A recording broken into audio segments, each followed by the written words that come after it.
Good afternoon. If you are just joining us on live Facebook, we are smoothly starting the program 2 o'clock as scheduled. My name hasn't changed, Lawyer Tokunbo Olagbaye, on how to regularize your status in the United Kingdom. The topic I'm having before me today is how to claim asylum in the United Kingdom. I have seen so many people in the last few weeks, and I know that the basis of your claim on asylum is irrelevant. It's not acceptable, and it's not within the 5 grounds that is put forward by the United Nations Convention on who and who can claim asylum in the United Kingdom. We are live right now in the UK, Nigeria 101.1 FM. Tokunbo Olagbaye, your little girl. I am here to answer your question regarding your immigration status in the United Kingdom. How to regularize your status is our main topic every time you see me on any platform, on any program, on any media. How to get yourself together in the United Kingdom is the whole idea of my person being in the limelight, to educate the innocent ones, to educate. One thing you don't understand is that when you go to the lawyer, don't tell them too much stories. Let's test their brain. Let them know whether, test them whether they know what they are talking about. Stop telling them what other lawyers have said. It doesn't help your situation. That is the gist of it. Test brain, see whether it's working within the realm of that law that the person claims he is or she is practicing on. I practice immigration and nationality law for the purpose of those who know me very well. In the meantime now, I am the major person on this problem. And I can tell you categorically, I will bring it as it's said by the Parliament, by the Home Office. I will not give you any inclusion. But the difference between me and others is that I can read the small print and I can easily interpret it clearly. I read judges' determination. I read other barristers' counsel's determination, opinion, and from there, common sense prevails. Textbook is good, but like I said to you, you cannot read textbook to pass exam, trust me. It's only those who can do research that come out very well in the exam. Quote me, Tokunbo Olagbaye. I'm on 07908 628240, live right now, Nigeria 101.1 FM in the studio, Tokunbo Olagbaye. I want to welcome you on board, all of you. I can't love you less. You see, when I see name watching, I know.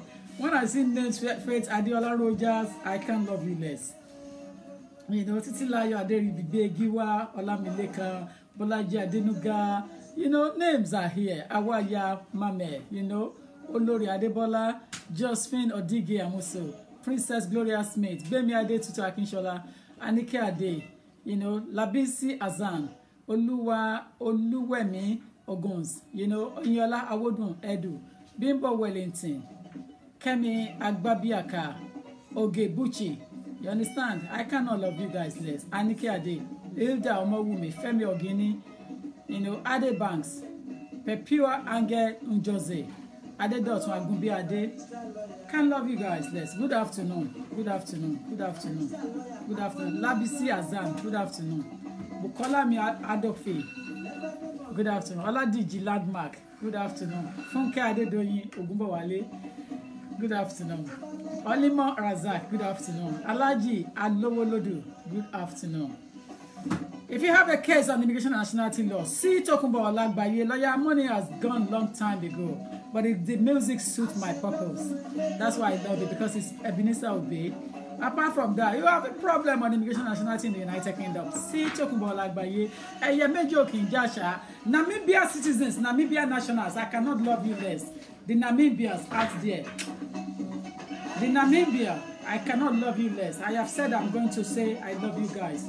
I will love you less. The Namibia, you know, I can't love you less, all of you. But I want to love you more. You that are having that group, the Mommy's group on Facebook, Mommy's group on Facebook. I love you more. The Mommy's group, you know, Mommy's group on Facebook. I love you guys. I love you guys. You know, I love you guys. Thank you so much for your love and support, all of you. I won't love you less. I told you, Eniyan Shala show me. You must not underestimate anybody in life that you come across, because you never know when they will be useful to you. Arrogance cannot pay you, but because of stature, sometimes we misinterpret the way we behave or the way we see others rather. But you cannot judge the book by its look. You got to go inside the book and read it before you make your judgment. Otherwise, you will completely miss the way. So don't judge by stature, by look, by beauty, by dress, by anything. Forget about that. Look at the etiquette, the ethics and morals of behavior, interaction, the rapport, attitude, how you deal with people every day is very important. When you appreciate people, they appreciate you back. If you don't appreciate people, they don't appreciate you, regardless of who you are. Àgùntàn ò jẹ lábẹ́ Gẹ̀ẹ́sì, iṣẹ́ ọwọ́ ọmọ ọ̀lẹ lọ̀lẹ ń jẹ. Ẹ má gbàgbé, ẹ má fojú tẹ́ńbẹ́lú èèyàn. Don't underestimate anybody. Don't talk down on people. You never know when they will be useful to you. Quote my English. I have experienced it in life. Arrogance cannot buy you anything. Instead, it will put you down and take you back to your level, where you come from, where you belong to. Because only empty drums make noise, empty barrels. The drums that have something doesn't make noise. Do you understand? The drums that have things, you will see that it's solid and strong and it's sitting. It will make noise. But empty barrel make noise because there was nothing inside it to support it. So it's making noise so that people can observe. There's a woman that says that, for me, can't read me. She's very right in that English. When you say, for me, can't read me, your time hasn't come. There's no way you can use somebody else's time to be yourself. You got to wait for your time to come. Once your time has come, believe me, the whole world will hear the noise. Don't blow your trumpet before it sounds. Don't blow it. There's no need. You need to wait for time before you blow it. You know, everything have time in life. Time. We are born for time. We are created for a time, for a purpose. And if you don't wait for your time and you want to use somebody else's time, believe me, you will miss the way.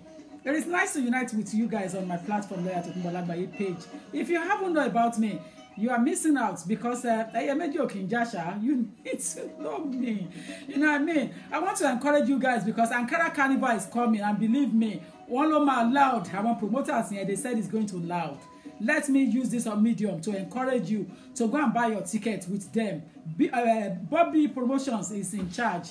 You know, Bobby Balogun is my real person.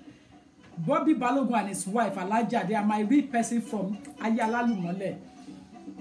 So if you haven't got your ticket, go and buy your ticket, regardless of. Ankara Carnival is the day that I don't want anybody to miss. If you are in the diaspora, go and experience what Bobby wants to do for people in this diaspora. It is about people's time. It is his time. His time has come. Bobby Balogun, Bobby Promotions, this is his time. He wants to use his time fluently, perfectly. And with this, I can see that it's not selfish. It's not selfish. It's not arrogant. He's very humble with great humility. He does things and he's not jealous and he's very generous. Bobby Balogun is fantastic. I will not say less about Bobby Balogun. Bobby Balogun has proved himself to me in any ramification to make me know that he's worthy. Both himself and his wife, you know, both of them have proved themselves. Right? I would not love that family less.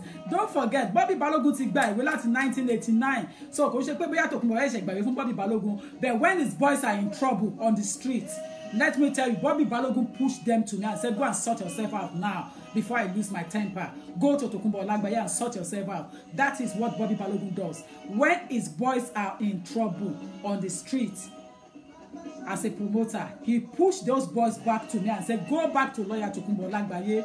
That is the woman I can vouch for. Go and sort yourself out. And trust me, if there is nothing under the law that will grant you your status, I won't let you waste your money. Because it is only the grace of God that can enrich you without even struggle at all. People jam their luck on the aircraft when they are doing their cleaning, when they are talking, when they are chatting. They just give you their business card, and that's how you become somebody in life. It is not about the hours of work you have worked. Noise is less. Please, let's reduce the volume of noise and let's work quietly. We are going right now on the job that we are called to do. Live in the studio, Naija 101.1 FM. Tokunbo Olagbaye.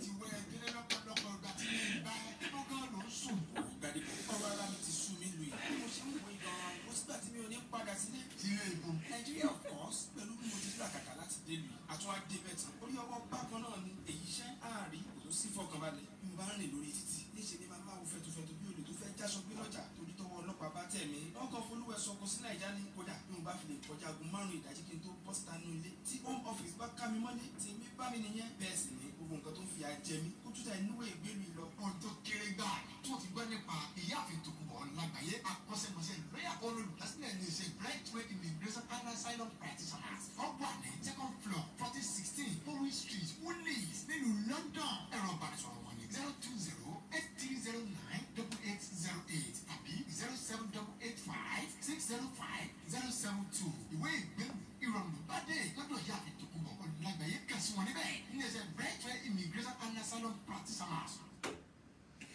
Right to Immigration and Asylum Practitioners. We are located on the second floor offices of Woolwich, 14 to 16 Powys Street, London, SC 186LF. 14 to 16 Powys Street, Woolwich, London, SC 186LF. Our telephone number in the office is on 0208 309 8808. 0208 309 8808. We are live right now on how to regularize your status in the United Kingdom. Nigeria 101.1 FM. My name has not changed. Tokunbo Olagbaye. I cannot love all of you less. We are here in the studio, and I want to appreciate all of you, because without you, there is no Tokunbo Olagbaye. Trust me. Like I said last week, every program you have on the social media or on the television or on radio, you must have viewers encouraging you. If the numbers of viewers are not encouraging, it means there is nothing coming up from me. I know that there's a line for the gossip line, that's different, but I want to encourage those who need this to start connecting to each other. Share the program and let people have knowledge that I am available. Let them take advice. You don't have to spend thousands and waste it for nothing. Get consultation. That is the whole idea. When you want to buy clothes, you shop brand. You shop brand. When you buy shoes, you shop brand. It's the same procedure, the same system. Shop brand. Get consultation. Take advice. And then you can move on. Like I said, I want to appreciate the Namibia on my platform. I want to encourage the non-Nigerians on my platform. I want to say I recognize you. The Nigerians are recognized from day one because I am a Nigerian origin. So they know that I love them. Without the love I have for Nigerians, I will not be doing this work. But I want to continue to encourage these nationalities, the Namibia, the Zambia, the Zimbabwe, the Uganda, the Ghanaian, and other nationalities that are still not, that we are coming up bit by bit on my platform. Share the program. The Namibia, the Ugandans, the Ghanaians, all of them, the nationalities that are not Nigerians, let's encourage them to get advice. A lot is happening in terms of what they are going through back home, and they are experiencing a lot of hardship, headache, and unless they have straightforward law, there is no way they can go over this problem. They can come over it. You would agree with me. The population is quite small. Some of those countries' population is not even up to Lagos State. I'm telling you the fact. But the most important thing is that someone like me is out here to encourage them. Someone like me is out here to tell them that they should not cry. There is a shoulder for them to cry onto. I am here to give you accurate advice. The topic for today is how to claim asylum in the United Kingdom. How to claim asylum in the UK. A lot of people are going through hell. They are non-Nigerians and they have legitimate case, but they don't know how to go about it. Today, this afternoon, I am open to discuss that along with my taking questions. So I'll be discussing the ethics and the morals surrounding it, the legal issues surrounding it as well. If you don't speak out, you will not be able to claim asylum. Asylum is controlled under the United Nations Convention, 1951 Act. You need to speak out to claim asylum. To claim asylum, first of all, thank you, Itajo. Thank you, Demi. Thank you. Super Mom Group, thank you. That's the one. Super Mom Group. I want to appreciate you. I want to recognize you. Thank you. So the whole idea is that you should, get correct advice at the appropriate time. Because if you don't get the correct advice, you are going to fall foul. You need to get the right advice. What do I mean by right advice? A lot of people want to claim asylum. They don't know what to do. First and foremost, may I remind you that claiming asylum is super when you are first coming from the country directly. Claiming asylum is super. Hello? Good afternoon. Good afternoon, ma. Yes. This is Johnson. What's in Facebook appointment?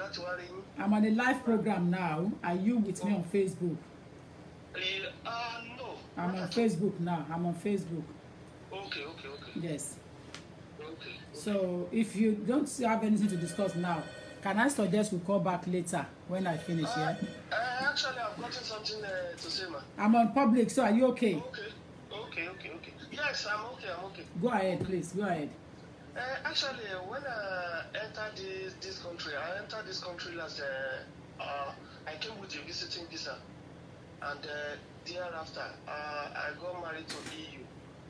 But I got indefinite to live now. But back home, I've gotten my kids, and I want to bring them back to. I want to bring them with me here in UK, and I don't know how to go about it. You want to bring your children? Please book an appointment and come and see me. That's the only way out. Okay. Yes. Thank you. Okay. Yes. Yes. Can I come on Monday? You need to go through the normal challenge. You know, to see me without appointment will be difficult. Okay. Because I am very busy. So you need to book appointment to see me. Okay. I'm not sure about what I'm not too sure about my time on Monday, but I know I am booked from 9 o'clock in the morning, possibly till 6 in the evening. Oh. Yes. But look at call them on Monday and find out.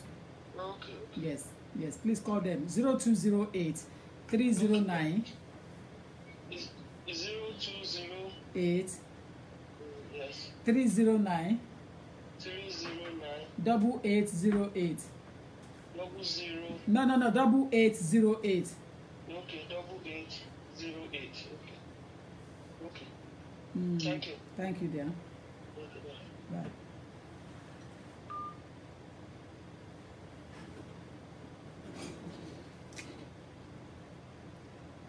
Lina, thank you so much. Napodia Abubakar, thank you. Thank you, Lina. So we're talking about how to claim asylum in the United Kingdom. 07908628240, live program on Nigeria 101.1 FM, and live program on my fan page, Tokunbo Olagbaye. That is my public page, Tokunbo Olagbaye. So if you haven't joined my public page, please go on there and go and click like and do notification, so you will have alerts each time I am on. Now, this afternoon, I'm looking closely into who can claim asylum in the United Kingdom. There has to be procedure to follow in terms of claiming asylum in the UK. Now, the super one of it is those who are coming in straight away on landing without third country flight. You see, when you are taking off from your country of origin, for example, you are coming from Namibia and you come through a certain area, you might have some difficulties. And if the place you have landed and change your aircraft is a safe country, there could be some headache. Safe country means Western world, similar to United Kingdom, Germany, Austria, France, Spain, Italy. They are safe country regardless. And Dublin is a safe nation as well. So if your air flight have passed through that, you're supposed to claim asylum at the place of landing at that country before bringing it to you. You're not supposed to come to UK. You're supposed to claim asylum at the landing. That is a safe country, and that's what I mean by safe landing. That's what the UN law says. Third flight. So third flight, if it's through Namibia through Angola, is not a third flight. It's not a safe flight. So if you take off from Namibia and land at Angola before you now change to Virgin Atlantic or British Airways to bring you directly into United Kingdom, you are okay, because Angola is not a safe country in terms of asylum. It's not a safe nation, so there is no way you will be refused on that ground. Safe flight means that third country. Safe country means third country that you have passed through, like Western world, like United Kingdom, that have the same capability to take you on asylum. If you have landed at that country before coming to UK, your chance of success is is getting slimmer, because you have passed through a safe nation. So success is a bit slim in that respect. So you need to take that into board. But while you have landed in the United Kingdom, the first thing is to claim asylum, since you fear persecution, since you have said that the country of origin can no longer afford to accord you safety, and you are fearing persecution. As a result of that, you left your country of origin to come to United Kingdom to afford you protection. under UN Convention, there is what we call grounds. Grounds. There are 5 grounds under UN Convention to use, but you can only rely on one of them. For example, if you are a person that you want to say that you are a gay, it comes under social group. Oh yes, it does come under social group, which means that you are a minority and your sex is, your type of sexual relationship or whatever is unacceptable from in your country of origin, and that's who you are, and there is no way you can change it for the government of that country, because that is who you are, and you cannot change what your belief or your feelings for your country. You now escape as a result of threats that you will be receiving from police or from other men that are saying that, oh, the Batty boy is going to be killed if he drops soap, or is going to be punished, he's going to be jailed, put in a prison for 14 years. As a result of that, you fear your life because the prosecutors in that country cannot afford to protect you, which is the police authority, because the government and the police are the same. So in that case, you have to flee for your life and run to another country that can afford to give you that safety. Most countries that can afford you that safety are in the Western world. They are in the West, you know. So which means that you got to fly, leave your own safety, comfortable country to travel into another country that can afford you that safety, like Spain, like Italy, like Germany, like Nigeria, like Dublin, like American, you know, countries of that caliber can afford you safety. Then you claim asylum. Now, when you are claiming asylum, the government, for example, of the United Kingdom is saying that there are things that you have to provide to prove who you are. Eligibility. But first and foremost, you got to register with the asylum screening unit. You have to register. So you have to book appointment. And if you don't have grounds to claim asylum, why going forward? Because it won't succeed anyway. So there has to be grounds to claim your asylum. If not, it's not going to succeed. I'm on 07908 628240. Call me in now if you want to ask me a question. I'm on 07908 628240. I know a lot of people are horribly ready to call me. I am on 07908 628240 to ask questions that you want to ask, bothering you with regards to issue of claiming asylum in the United Kingdom. 07908 628240. Call me. My name is Tokunbo Olagbaye. I am looking closely into eligibility of asylum seekers who and who can claim asylum. Thank you. Thank you. Who and who can claim asylum? That's what we're looking into. We're looking into the documents you have to provide. First, we've talked about the safe landing, third flight, third country. Third country, once you pass through Germany, you cannot claim asylum successfully in the UK. It won't succeed. Germany is as powerful as United Kingdom, as strong economically, and as reliable as UK. So there is no way for you, there is no need for you to come to Germany from Nigeria, from elsewhere, landed, and then taking off again and come to UK to come and claim asylum. It means you have a preferential reason for coming. There's a separate reason for coming, not because you want to claim asylum. And it is more likely that they will refuse you. Hello? Yeah, good afternoon, ma'am. Good afternoon, dear. Good afternoon. Yeah. So, sorry, a friend of mine was telling me, because she claimed asylum, that, now, what's called down about the judiciary stuff. So they paid, instead of the legal aid paid, so they pay for it. Now, they gave her, the judge from the court gave a couple of months, like she said. Now the months is over, they still haven't gone back to make the decision. She claimed what? What did she claim? Asylum. How long ago was this? I don't know, because I didn't ask her. So she was just saying. So I said I want to ask you so that I can also get back, because she's waiting for the Home Office back but they still haven't taken a decision. Yeah. But the point here is that you don't have enough information to corroborate. You don't know how long she's been waiting for the feedback or the result of the asylum. No, okay, and that's important. She said they just gave them 3 months. I think 3 months is over now. Yeah. 3 months for what? 3 months for what? To make a decision about her case. I think the decision they made, the judge is not happy about the judiciary, so they are asking the Home Office to make another decision. Are you getting it? The judge refer it back to the Home Office. Yeah, it's Case, hold on, case went to court on appeal. No, judiciary. I think they went to court. I think papers was passed on. Are you getting me? I'm not getting you. Hello, ma. I'm here. Yeah, okay. So they are now, like, the judge is telling the Home Office to make a decision. And the case is gone back to the Home Office for a decision. To review the first decision, isn't it?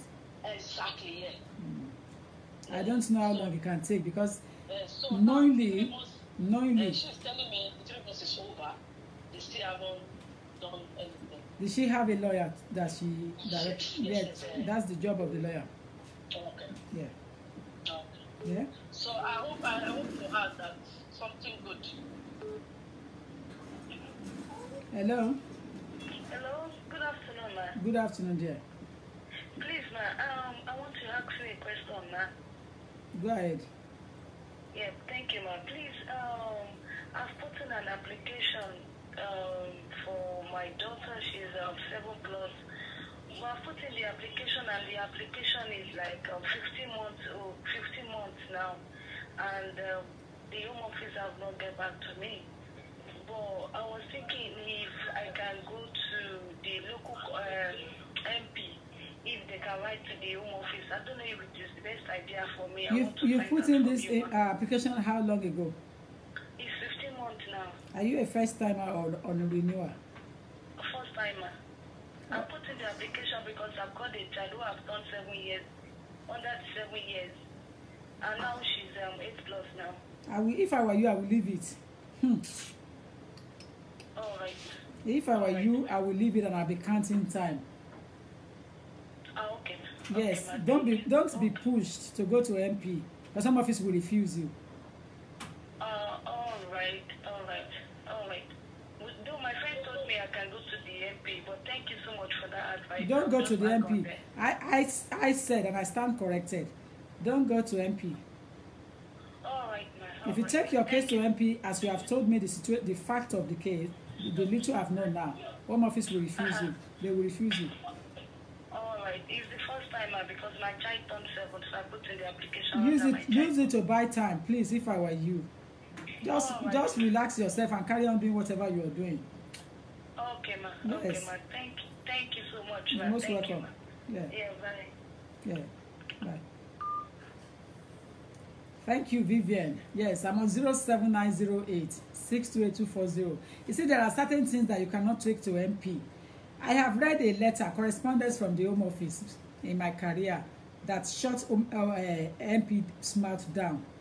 I have read a correspondence from Home Office. Basically, at that time, they were called UK Border Agency. I have read it that they tell the MPs to mind their business and stop putting their nose into their work.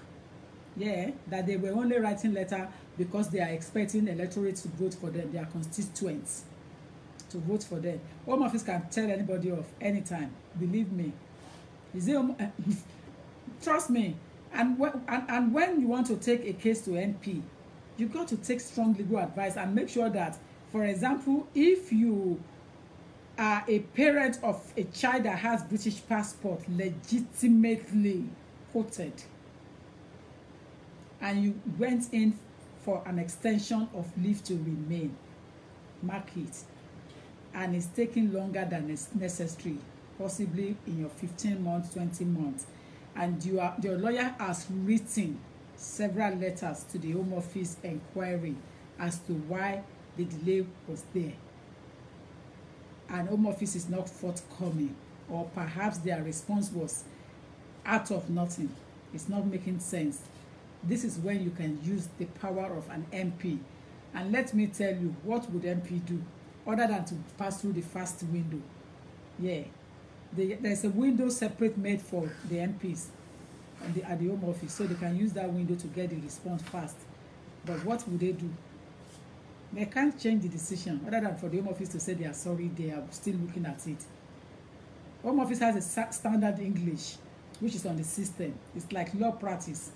There's always a standard letters in practice. So if you're a novice and you join my practice today, all you need is to learn the standard letters, and correspondent will start straight away on my behalf. And the same thing with Home Office. Home Office train people every time, so they go through standard letters.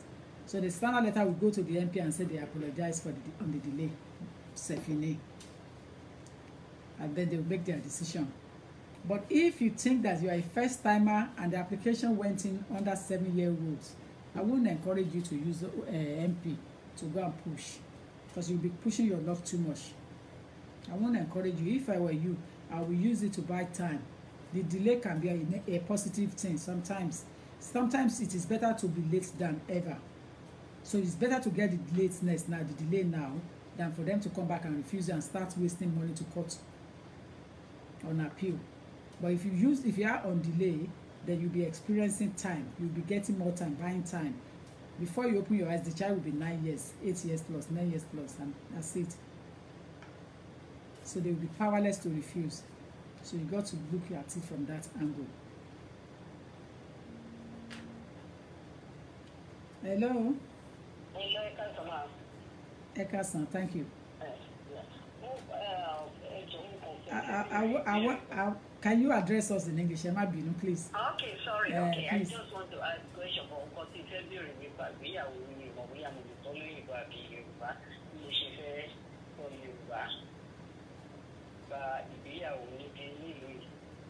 can I do this? You approach the registrar for marriage approval. They will send it to the home of. You will approach your local registry. Okay, yeah, I knew everything about how to approach, but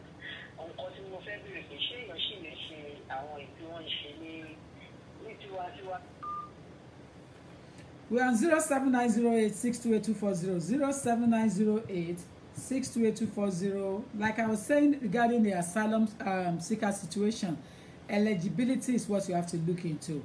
If you come through Germany, Italy, Spain, there is possibility that you'll be refused. So you have to bear that in mind. Eligibility is what is crucial. And when we talk of eligibility, we're looking into who and who will be eligible and what document will be useful. First, to be eligible, you have to register your interest. You know, you've got to register your interest. You've got to register your interest. If you don't register your interest, then the Home Office cannot presume that you have a situation at hand and you'll be entitled to claim asylum. There's no way they will know about it. So the best way forward is to register your interest with the asylum screening units. And once that is done, they will give you time. They will call you back because they have taken your details. They will then call you back to invite you for an interview on the phone. During that period, they will ask questions from you. You know, when you came in, where you are staying, who you are staying with, which nationality are you,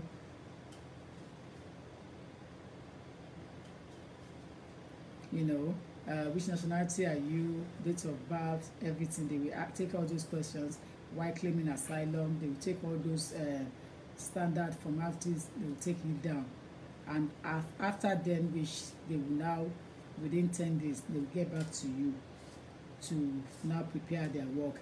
Now, to invite you for large interview, depending on the busy schedule in the office, but they will definitely invite you for a fat interview.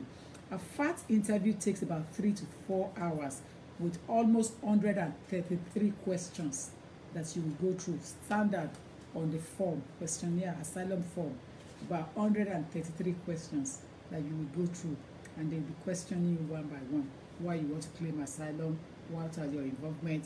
Why are you fear persecution? Why do you left your own country? Have you spoken to anybody about this? Have you traveled elsewhere? Have you gone to another country before? Have you claimed asylum elsewhere? Who are you staying with? Why coming to UK? Sort of things. Your involvement, whether you are claiming in a social group, this and that, they want to know. And then there are documents you have to be prepared for. There are documents you have to put in place when it comes to certifying your identity with the Secretary of State for the Home Department in the United Kingdom. Screening at the UK border is different. That's on the landing. Screening in the UK is when you are already in the United Kingdom. Then the documents you need, you'll be invited to Croydon for screening. That is the main place, you know. And if it's you are in the arena of Liverpool, they give you asylum screening unit and appointment line is on 0208 196 4524.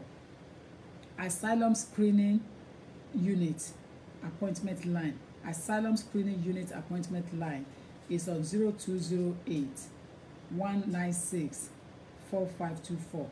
One thing you should bear in mind is that when you want to claim asylum, you should take advice from somebody like my state, somebody of my caliber, when you want to claim asylum. But when you are proceeding, I will definitely refer you to a legal aid practice where you will take advantage of the legal aid. You must use legal aid to claim asylum. You can take advice from private lawyer like my standard, but you must use legal aid. Don't waste your money to claim to do asylum case. Don't waste your money, because if you have the money and the government will know, you will not qualify for asylum. Hello. Hello, good afternoon. Good afternoon, dear. Thank you.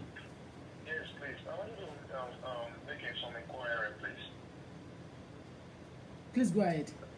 Yeah. What about having a brother who has a partner, and the partner has an indefinite, and his child, the two child he has are British. So they were living together, but my friend already has gotten a 2 years based on, they granted him based on the child 10 years old, because the woman was not working. Hello? Okay, I'm with you. Carry on. Then there was a misunderstanding between the wife and his partner and himself. So, but he has both of them, at the initial stage, both of them did a parental responsibility court order, which allow both of them to, like, they normally have it in the orders borough, which is free, you understand? So that was what they added to his own application when it was made, in which they gave him 2.5 years. So when there was a misunderstanding between Shian and Mrs., but although we still assist and support the woman in terms of financially and supporting them taking the kids to hospital or in terms of school. So the woman was threatening him that he's going to report to Home Office that he's going to revoke his my friend's 2.5 years. I said, well, since you are not the cause of the problem, I don't think it's going to affect you, because first of all, she was not the one who gave you the paper, and secondly, the Home Office gave you the paper because of your kids and which you are supporting. So I said, well, okay, I will help you to finance some. The lady is threatening that she's going to report to the Home Office. Yeah, she said going to report to the Home Office that between me, is what? Is what? She said going to report to the Home Office that he wants to lay allegation against my friend. I said, well, you don't have anything to scare about, because there is so much to scare about. Let me tell you that. The best thing is to make sure that you refrain that lady from doing so. The Home Office can be that bad, and I will tell you categorically from experience that I have seen in my office. Men and women have come, they have reported each other unnecessarily, and it's uncalled for. You see, this idea of reporting is like they are taking revenge. Home Office will definitely revoke if the lady said to the Home Office that the guy is not in the life of children. Even if she's telling lies, Home Office can take it from him. The only thing that will make that guy come out successfully in this case Well, the only thing, let me carry on, even if he's off. If the lady reports to the Home Office, there can be an issue. Yes, and I stand corrected. There can be an issue unless the guy has parental responsibility order and there is evidence that he's seeing his children and is sending money to the account to maintain them. If he's not sending money to the account to maintain them, Benny Olakunle Ogunsuade, thank you, dear. Do you understand? If he's not sending money to the account and he's not maintaining them, believe me, if the lady reports him, he's gone. So don't say that he cannot do it. Don't say she can't do it. She can do it. What you need to do is to encourage the lady not to go ahead and find out what the problem is and be an intermediary. And if the work comes to what, see us as a lawyer to stand as an intermediary and see if you can settle the differences. If not, Hello? she can stop you from your food. Hello? Hello, good afternoon, ma'am. Good afternoon, my dear. Please, I have a question. Say that again. I have a question. Please go ahead. Go ahead. Sorry. Is it possible for someone to request to reduce their 10 years route to settlement? To reduce what?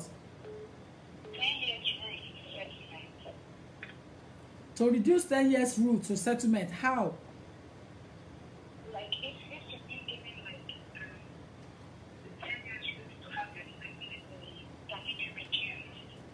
If you were granted when you haven't got status, Yes. and the letter shows that you're on 10 years parent route, Yes. how are you going to reduce it to settlement? If you can ask them to reduce the And but on what basis? On what basis? I'm You not see, sure. everybody is in. A lot of people have been talking about the reduced to settlement, but how do you do it? Because the worst scenario is to cut 2.5 years off from the 10 years. That's the worst scenario. It basically will mean that possibly you are now with a partner that is settled and you got married and you change to partner route, but both of you must meet the threshold, financial threshold requirements, Okay. and then you can reduce it at worst scenario from 10 to 750, which is 7.5. Okay. Thank you, ma'am. Thank you there. A lot of people want to reduce. Do you know how many calls I've been receiving, inquiries I've been receiving on reduction? But you got to meet some requirements. And the worst scenario is to cut 2.5 years off. But you cannot from 5 years jump to settlement if you're on 10 years parent route. It's not possible. So if you're just be given 2.5 years, you can't just jump to settlement. How do you want to do it? Hello? Hello, good morning. Good afternoon, ma'am. Good afternoon. Yeah, this is someone that I want to follow. Please, ma'am, I'm just calling on a different not on the claim asylum. I'm calling on different issue. I did a settlement for my family a few months back, and they were being refused on some silly excuses. So we took it to the appeal, and a few weeks down the line, they were like, they want to withdraw the appeal, and they wrote a letter they're ready to issue the visa, which they sent me a link to pay the IS subcharge payment. I did for my wife and son, and then they said we should take their passport to the to application center, which we did on 23rd of July. But up to now, we've not had anything from them. I don't think in any time frame or something one can do. You put in an application when? No. You know, after paying the payment for the NHS subcharge, after making the payment, they sent an email that we needed to print, and the NHS subcharge evidence that we paid and the passport. They said we should take it to the application center in Lagos, which we did on 23rd of July. But up till now, we've not had anything from them. You are making an entry clearance application. Yes. Okay, for who? For yourself or for your? For my wife and son, I applied for a settlement visa for them. And the entry clearance asked for, they requested for what is it called? IHS to be paid. Yes. Yeah, that means they want to give them. They wrote, because I appealed their decision initially, and then, when it was time to fix the day for hearing, they wrote a letter they fully considered when they've seen a new evidence why, that they are going to withdraw their decision, they are going to overturn, that's the language they use. They're going to overturn the decision. That what I need to do, they will send me a link in the next couple of days to pay for the NHS subcharge, which I paid. And they sent an email after that. I should print this email, which also there was a written letter that said, print this email and evidence of your payment and the passports of the two applicants. Then we should take it to the application center in Lagos, which we did. That was on the 23rd of July. But we've not had anything. Was there a particular department you're supposed to submit it to? No, they just said we should take it to the application center. Yeah, but you should have got a receipt for submitting your passport for the submitting. We got a receipt for submitting the It was even registered on TSL, TSL contact or something. Okay. Yeah. But since then we've not had anything. That's 23rd of July. 23rd of July for spouse entry clearance application into United Kingdom. Today is 6/18. It's not late. It's not late. It's not late. For entry clearance as a spouse, it's not late. Oh, okay. Yes. Okay. Because the reason I was calling that, it's not as if it's a fresh application. That's the reason why I'm calling. Yeah, but it's continuation from the first one, isn't it? Yes. And it's an overturn. They overturned decision, isn't it? Yes. It's not late. It's not late. They're going to call them soon. Oh, okay. That's fine. It's not late. Okay. Because the system, it has to go through the system. Oh, okay. So that they will not embarrass them when they are coming in. So the thing has to go through the normal procedure again.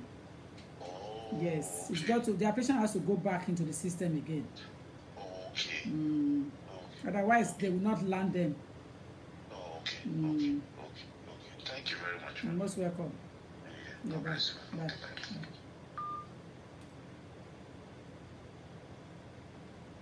We are on 07908 628240. Fatima Undoro, thank you very much, my dear. Thank you, Fatima. Thank you.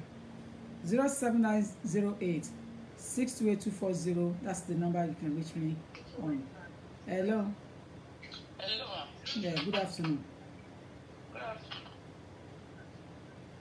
Hello. Yeah, please go ahead. Lower your device. Lower your device. Hello. Always lower your device. Everyone out there that want to call me, because if I'm hearing my voice back, you will not hear me. But please go ahead. Go ahead. Yeah, good afternoon, ma. Good afternoon, dear. Yeah, please, we are having a challenge now. My husband came to this country 2008 as a student. So after he studied, he got the 2 years, then they were given this 2 years post-work. So after the 2 years, he went and done that program again, the teaching program. So he got a job as a teacher. But along the line, he had a problem with the school. So he stopped that, and the school sponsored his visa and gave him a working visa. So after that, he had a problem with them, and they now stopped the visa. So when they stopped the visa, he now told the Home Office, the sponsor at the school, to tell the Home Office that he has stopped the work and that he has changed his address as well, because he was in Wales then. So he got a job in England, and then he left Wales and came to England. So when the job stopped, he informed his sponsor that he has left the old address, so that they should tell the Home Office. So which they did. We have the evidence of the change of address. So later, by 2014, he went to make an application because he now got an admission to study a course.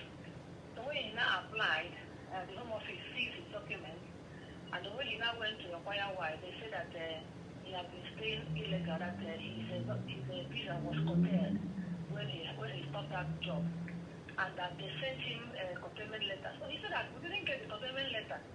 So they now found out that they sent it to his old address. So he said that he didn't get the containment letter all this while, and he did inform them that he has changed address. So since then, it's over 4 years now. 2012, we did this application. We have been appealing and appealing and appealing. So the last judge said that yes, that Home Office said that they have the new address, but that he was not the one that informed them that it was his school. So he said yes, that he told his school to do that. And after that, the law demands him to have called the Home Office and given them the new address. So that's just a point of contention, and they have denied our application. For they just sent us a letter last week that they don't have any say and all that. So we are just confused as to what to do. But meanwhile, I have a daughter who is 10 years now. She did 10 years by April this year. She came to this country when she was a year and 9 months. She has stayed here for 8 years now. So we are thinking of what to do. Should we put application for her? Since this way now is almost, there's no hope in this side again. So, Ma, I just need your advice, please. What type of application would that be? For my daughter? Mm-hmm. Yeah, we are thinking of this 7 years child, that comes to this country and has stayed for 7 years. And how many of you put it under your daughter? Ma? How many of you put it in? No, we have not. So, we are even contemplating, because some people say it's only one parent, some say it's both parents. But I'm planning to put for me and my daughter, for now. So what do you want from me? Yes, ma'am. What do you want me to do? It's just to advise us on what to do. You see, I have to be honest with you. The 7 years is sketchy. It's very sketchy, which means that it's not strong. Yeah? Yeah. So if you go in with your daughter, it's 50-50, depending on your depending on the factual history as to the reason why you will want to argue to them to grant you. There is something under law that we call reasonableness test. The reasonableness test is what is killing the application of 7-year rules. Intentionally, the government has not taken it off. Intentionally, 7-year rules is still there for any parent that has a child of 7 years in the UK to rely on. But there is nowhere in the law that is written that both parents can rely on 7 years rule. It's for single parents. But despite the fact that it's stated that it's single parenting, it still doesn't guarantee 100% that it will succeed. So I tell all my clients that go under 7 years that insist that they want to go, it's 50-50. My argument in court all the time is that it's still there. Why using it as an invitation to treat? Yeah. But what every individual using that 7 years needs to fulfill is the word reasonableness.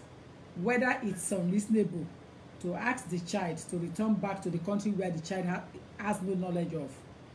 Yeah. That is the test.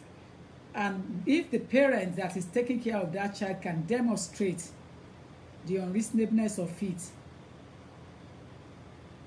the case might succeed. For example, if you only come to UK 8 years ago and your child was born 7 years ago, what is the unreasonableness there that makes you to say that you don't have community ties in the country that you just left 7-8 years ago?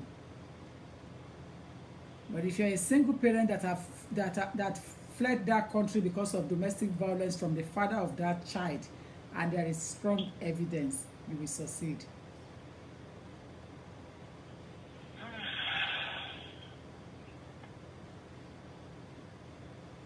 Okay, ma, but in this situation now, what do we do? Because we're just... Please book appointment. Please book appointment and arrange to see me in the office. Okay. Yes, because I have loads of people on the queue now. So book appointment, see me in the office. Thank you. Okay, thank you very much. Thank you, dear. Thank you for your understanding. The telephone number to book appointments on in the office is 0208 309 8808. 0208 309 8808. 0208 309 8808. That's the number to call me on in the office for appointment. So you call office on Monday and book appointment. If you're using WhatsApp, somebody else calling, they'll block you off. So don't complain. Hello. Please speak up. Please speak up. Speak up. I'm fine now. I was calling regarding the Asylum program, which a friend of mine was in the case, like, they got an EU visa to the UK from Nigeria. So when they got to Gatwick Airport, they have a little problem with the border. So they take their passport from there. Now, after 2 weeks, they are going back to Nigeria. They should come and get their passport. So unfortunately, they spend more than 2 weeks, which is over 2 years now. So and in Gatwick, they wrote them a letter that they should visit the airport. That they want to see them. But the first letter they said, they can't find the letter. But let's say after 2 weeks or 3 weeks, they received the letter. And they now called the airport that the letter they sent. Hello. Hello, ma. Yeah, hi. Good afternoon, ma. Hold on. I have said to people that are calling me on WhatsApp that unless I stipulate that I want to take WhatsApp calls throughout, once you use WhatsApp call, it will cut you off when original call come in. So that's why you are cut off. And I'm sure you are explaining something important, but I'm sorry I cannot help you unless you use the direct line number to call me. WhatsApp will not be helpful. Please go ahead. Yes, ma. I'm sorry, ma. I like to speak in Yoruba. Is that okay, ma? What is sensitive about it? I just was speaking Yoruba. I think it's okay. Speak it. I'll be speaking back to the public in English. Speak it. All right, my makes it. In 2013, ma. Okay. There's a lady that came from Nigeria because her husband was sick and he had cancer and he had. Hold on. You want to change over? Hold on. Yes, ma'am.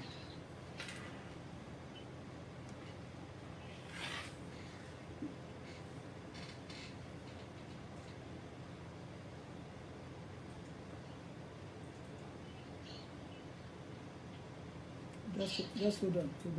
Yes, ma'am.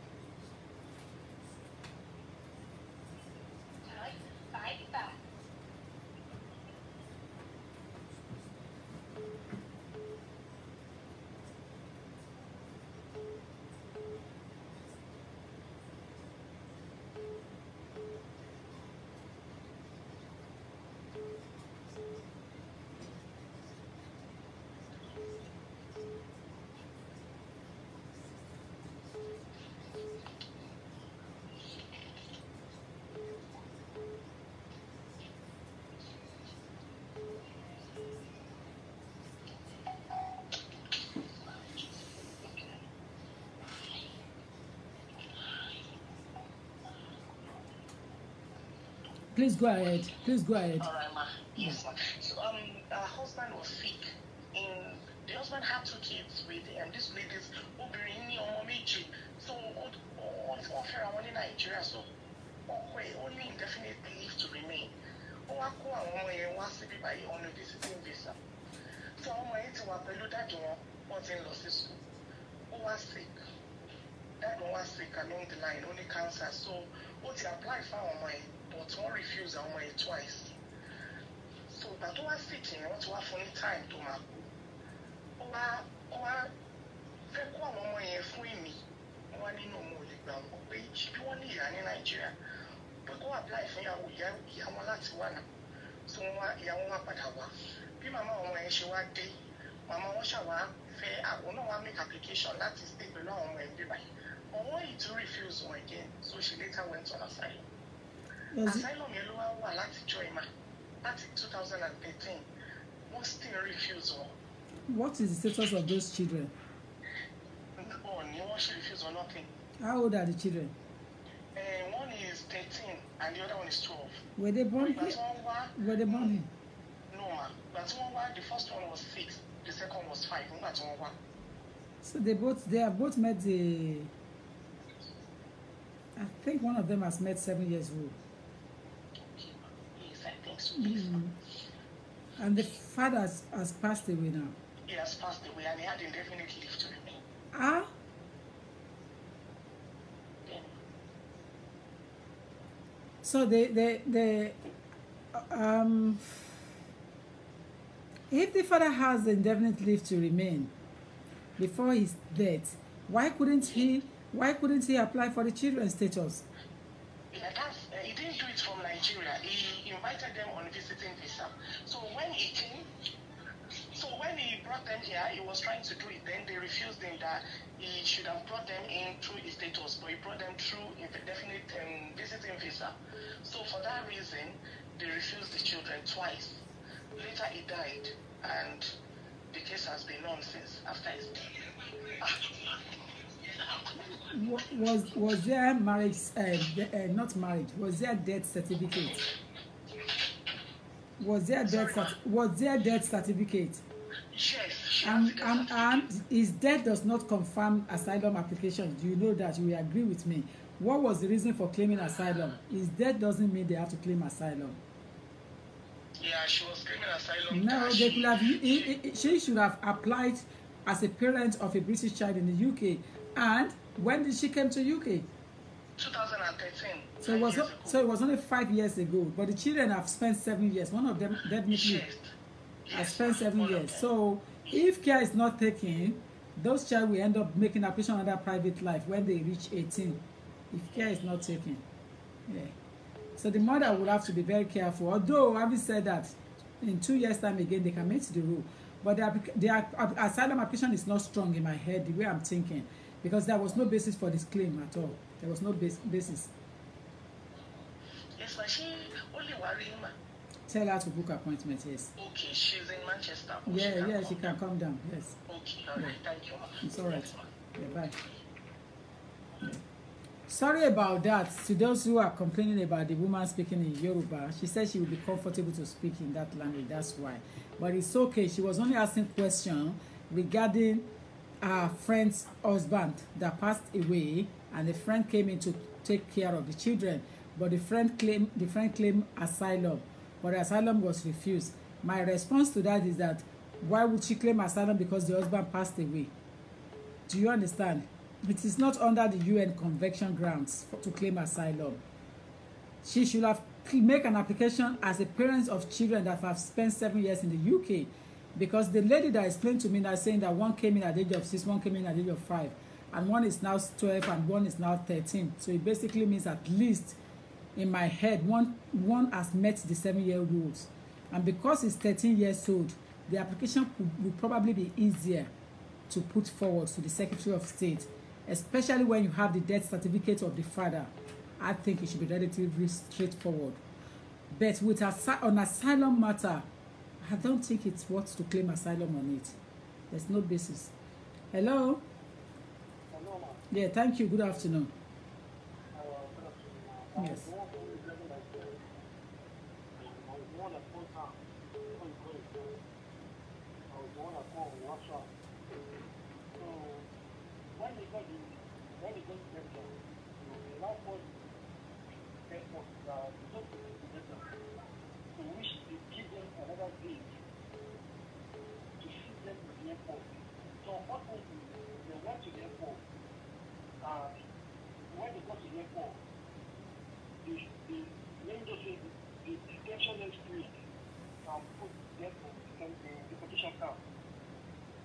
Oh, hold on.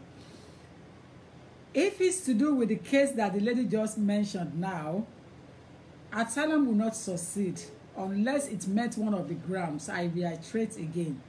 The compassionate grant to grant status will come under immigration rule, not on asylum. Yes. So if she want, hold on, not you, hold on, I'm responding back to somebody here. If the case were to be granted, yeah, it has to be as a parent of a child that has spent 7 years continuously in the UK. Unless the asylum is on one of the grounds, yeah, social group FGM or other things. But if it's to be because the father has passed away, I'm sorry, no, it's not the basis. And I mean it, I reiterate again, I stand corrected. The death of the father does not mean that they should grant asylum to the family. Rather, it doesn't work like that. Please go ahead. So now they are in the petition camp for the past now. Is what? When they are in the petition camp now for the past 2 weeks. But when they got to the airport, it's just like their mother gave them petition from there. Nigeria. So when you go to the airport, they are asking them to call their mother to come and take them away from the airport. Which where they do being visa. I didn't get the fact of this case clearly. And if you do want me to give advice, it's going to be difficult for me to have the story here because you're taking me onto a long story. I haven't got all time. I'm in the studio. And a lot of people are calling in at the same time. Why don't you do a favor to the person who owns the case to book appointments? Well, now, they can't book appointments. The petition camp right now. Are they coming from Nigeria? Yes, they are already here. They come from Nigeria the last 2 years. And they are already here. On a visit visa? Why are they behind? Why are they staying behind? What happened? They come to visit their parents. They come here to visit the UK. Did you say the children come to visit their parents? Yes, they come here to live with their parents. But they didn't come on the right visa. With EU visa. With what? With EU visa. So they came on a family permit. Yeah, exactly. And the parents hold European passports. Yes. Why are they at the deportation camp, at the detention center? I think it's their father's wife. They have the European passport, not their father. Their fathers, they are letting us see their stepmother. But what happened? What went wrong? Are they fighting? Causing trouble in the house? They are not fighting. But I hope this is not the case I know about. No. Are they a male and female? Not a male and female. You want to twist the case. No. That's why I'm telling you. Their mother is from Netherlands. Their biological mother or their stepmom? Their stepmom was from Netherlands. And the new Netherlands passport. You know when you do IUD marriage, what does it mean? Put the volume up there. People are complaining that they can't hear you properly. Hello, ma. And I have a different. Arranged marriage. It's what? It's arranged marriage. The arranged marriage. Hello. Hello, good afternoon, ma'am. Good afternoon, dear. Good afternoon. Yeah, I just want to speak about my sister. Thank you. Please go ahead. She has 2 kids in this country, and the first one is going to be 10 in February. She seek asylum last year, and she went for the first interview and the second interview. They haven't even answered her. She's still waiting for the result. But the issue now that since they haven't even answered her, the first child is going to be 10 in February. What's going to happen? Did they claim asylum or what? Yeah. And they haven't answered them? They did not at all. So they're still waiting? They're still waiting for the result. Yeah. And the first child will be 10 in February? Yes, please. Home Office is smarter than anybody. They will make that decision before February. Write my name. Okay. And when the child is 10, then the mother should register, make application to register child. Okay. Well, Home Office will make decision before that child is 10. Okay, so because we were now thinking that if she's still under the asylum, when the child is 10, is she going to pay for the registration or something? Because obviously she hasn't got any money because they're the one giving her money. So how is she going to get money to register the? She won't get. She cannot get that for free. Because although she has been putting money aside, but she just wants to know, because if she registered the child with her money, the Home Office officially was going to query her that where did you get the money from? Yeah, but there's no way she can do the registration without money. It is not under Home Office fee waiver. If she's desperate to get as child a citizenship of this country, okay, yeah, she will need to find money. It's a different story. That is why they don't do fee waiver on ILR. They do fee waiver on limited leaves throughout. But the moment you get to ILR, unless you are a refugee, asylum seeker, except that, or those who are facing abuse, domestic violence. Okay. Apart from those ones, yeah, every ILR must have their money in place, ready. Okay. So same thing applicable, you know. Okay. So she should just calm down. So she should just calm down. The Home Office is going to answer her obviously before the 10th. There is every possibility that the decision will be made before the child clock 10. They are not stupid. Okay, ma'am. Okay, thank you so much. You're most welcome. All right. Thank you, bye. Let me let you know something about me, and I want to introduce. A lot of people don't know who I am. I'm very smart and I'm always at alert. If you ask me daft question, I will respond to you in a daft manner. Oh yes. If you ask me daft questions, and I'm sure my audience will know what are daft questions that have been asked so far. My audience will know the daft questions I was talking about. So if you ask me daft question, you will definitely get a response in a daft manner, in a rude way. So be careful. This is a public arena. As such, we should afford ourselves a kind of respect which is reciprocate. When you are asking questions, ask questions within the law, with what that is conducive for public to hear, for government to hear, for other parastatal stakeholders to hear. Don't ask questions that is out of blue, that doesn't make sense to anybody. In a polite manner, I address this situation. Don't ask me a question that doesn't make sense, because I will answer you in a way that you will not like it, and I will not be sorry for it.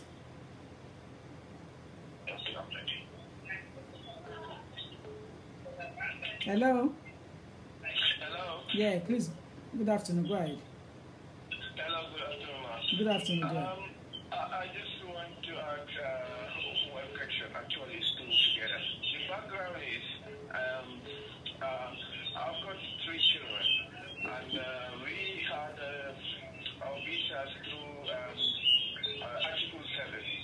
And now I two of my kids, have British passport, and the little one hasn't got it yet. So my question is how can I apply for the little ones to get a British passport, if it's possible? Why don't you lower your device first?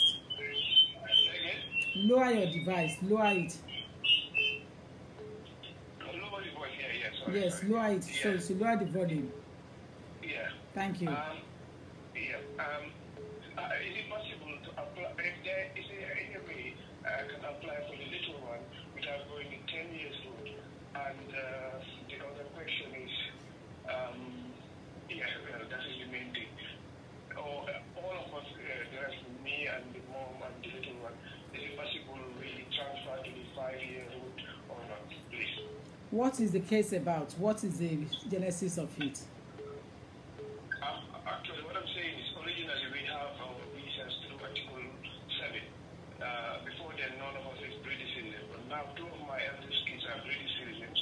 So, and we are, me and the mom and the while we're going through the 10-year road. Second, we just renew the second time.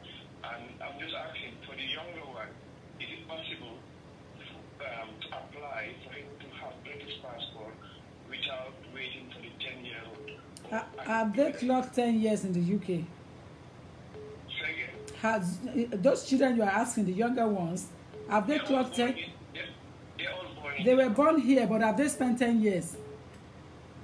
Only 2 of them have 10 years. Then the younger ones will still have to comply, unless you want to take them off the list. But if you have been renewing their status together until 2.5 years, you have to carry on renewing until they clock 10 years individually. But they cannot apply for British passport now because none of you is on settlement status. Okay. But we will not be able to move to the 5 years either. No. Okay. Okay. Thanks very much. Thank you. Bye. Hello. Hello. Hello. Hello. Good afternoon. Yes. Hi. Go ahead. Yeah. Good afternoon, ma. Please go ahead. Yeah. I'm actually. I want to find out about my son. Actually, he lives in Nigeria, but we are here on holiday right now. But he was born here, but I always bring him on holiday with visa. So, this time around, he seems to like it. I'm like, what can I do? And his neighbor is doing so well. There's no, like, he's not going back with me to Nigeria, so I'm like, is there anything I can do to make him stay here? He has a visa that will be coming with me. We don't have our return ticket back. But yeah, but he has a visa, but the visa is on a visit. It's for visit, isn't it? Yes, but he said he didn't want to go back with me now. That's not in the right English because you are the mother, so you are in charge. Don't leave your child behind to suffer for the sake of you trying to get a proper education for that child, unless you want to put the child through the private school. Because at the end of the day, I listened to 2 or 3 stories in my office yesterday. The person who promised the lady that she's going to take care of the child end up letting them down. I had him here. He has a British passport. Oh, the child has British passport, not birth certificate. Yeah, birth certificate. Hold on. The child have British passport. No, birth certificate. It doesn't mean anything. This British birth certificate is nothing anymore. British birth certificate is nothing anymore. It is the British passport that confirms your citizenship in the UK. What if he wants to stay? Is there any chance of him staying? No, because the child hasn't got the right to stay unless he's on a private education and got the visa as a student, tier 4 child student. If he's on a visit visa that he came in with, then he's got to go back with the mother. Unless if you want to, I don't know how you want to do it, but that's the right advice. Is there any way I can go about it? The child needs to go back to Nigeria first, and then you will apply for tier 4 child student for that child to come in, tier 4 child. And you too will take advantage of and get 12 months visa under that child as a parent, and you'll be coming in to come and check him. But on a visit visa, I don't know how you want to do it, to be honest, because I've seen stories every day and I feel for the mothers. But ignorance of law is not an excuse. Because if the child hasn't got the appropriate visa to study in the UK, they're going to be using the child as child slavery in the end, getting child benefit in the name of that child and not giving the money to the parents or using the money to bring the child up. In the first instance, I reiterate again, as I said last week on my program, child benefit is for your child. If you have said, and he's doing so well, he's been playing buses, he's here on holiday, so... My dear, it's up to you. It's up to you. Because when you leave your child behind, who are you going to leave the child with? Okay, ma. I want to leave him with my friend, with my sister. But as your sister take adoption process, as she take responsibility. Is it possible to do adoption? I have someone that said my sister said she can do that for me. Madam, go and take proper advice. Go and take legal advice. Hold on for my sister. Ladies and gentlemen, let me address this again. I am getting irritated by the whole thing now. And believe me, I love my job. And I've told you, I love law. Law is my passion from the one I was born from my mother's womb. I always love law. So nobody can take me away from law. But what I want people to get right under my legal advice is that I am not going to deviate from the legal procedure under immigration and nationality law. We are going to follow the procedure. So if anybody like it, they take it. If they don't like it, they back off. Excuse my French. But that's the way it's going to be. If a child comes to United Kingdom as a visitor, for God's sake, cry and loud. The child must return back to the country where it comes from on a holiday. Go back there after finish the holiday. Because that is what you told the entry clearance officers. That the child is coming on holiday. Visitors visa, no way to say to leave a child behind. I am a lawyer and I listen to stories every day. I cannot be shedding tears on my work, feeling for you guys every time. There is no sentiment with my work, despite the fact that I want to work on humanity and want to assist people, give proper advice. But let me warn you, if you bring in a child and come and dump that child here, that child is going to be used. A woman came to me 2 days ago, and I will say it here whether she's online or not. I don't care. What I care is that I want other people to learn lesson from this. The child was brought into the country, and the lady, a friend of their family, said that she will take care of the child. You know what she did? She used the child to claim child benefit. She used the child to take housing, to apply for housing and get a property of large accommodation. And at the end of the day, she did not get a status for that child, and she has claimed money on that child. How about that? Now, the child is out of age because the child is going to be 18 in only 2 months' time, October. Which means that the mother, when the mother came to join the child illegally again on a visit visa, she's only 4 or 5 years in the country, so there is no way she can apply with the child. The child herself has not spent 7 years because she came in 2012, which means 6 years back. And the child is going to be 18. So the child cannot claim 7 years rule in her own right.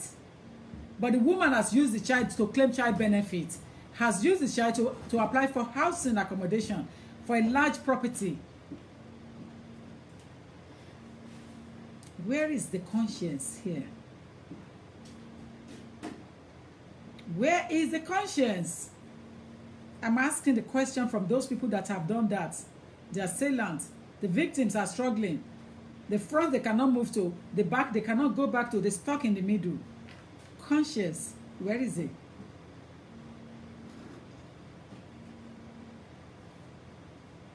Yeah, the child's adult life will be messed up. That child is a brilliant child, cannot go to university, cannot do anything, even hasn't even completed her college because they're asking for a form of ID card to show that she's entitled to be in the country. Meanwhile, the so-called guardian, legal guardian, has let that child down because she promised heaven and earth, not knowing that all the promises were in her own interest. Wasn't in the interest of that child. Wasn't for the interest of the child, rather. Let's put the grammar correctly. It wasn't for the child's interest. It was in her own interest to get large accommodation and claim child benefit. You cannot claim child benefit for a child that you are not in charge of.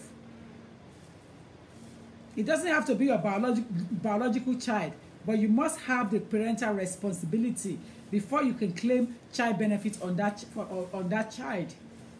A lot of people have got it wrong, and I think it's greed. That child is still out there now. The university she cannot apply, the college she has stopped going. Of what use? Of what use? Hello? Hello?